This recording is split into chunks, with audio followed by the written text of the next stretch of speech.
So when you start to plant your bare root plants, think about the conditions that the plant favors. So this is a great site for this red osier dogwood because it likes to keep its roots wet for most of the year, if possible. It really likes to be saturated. And so we have this outflow of water running by.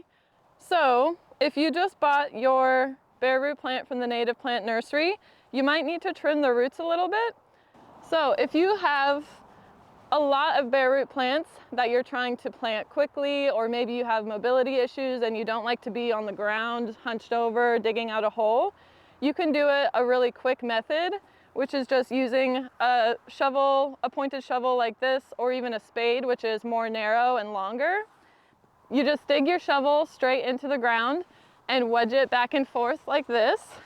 So you create a little pocket. So this, you don't need to dig a big wide hole or anything. You can just make a little gap in the soil directly, still standing up, and then you stick your bare root right into it.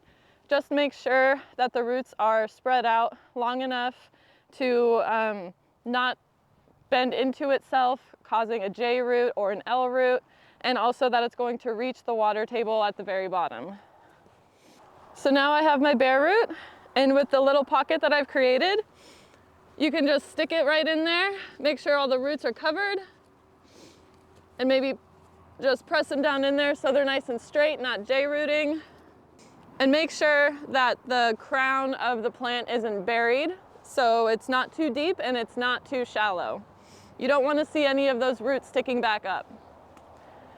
And then you just press the soil into the plant on both sides with your boot. In a really wet area like this, it might be a little bit hard to get it secure. So just maybe stomp on it from all angles a little bit harder than you normally would, just to make sure it's really stuck in there. And then give it a pull test.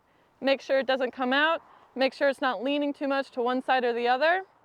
And then once you have your bare root in the ground, you'll want to add some natural wood fiber mulch to it.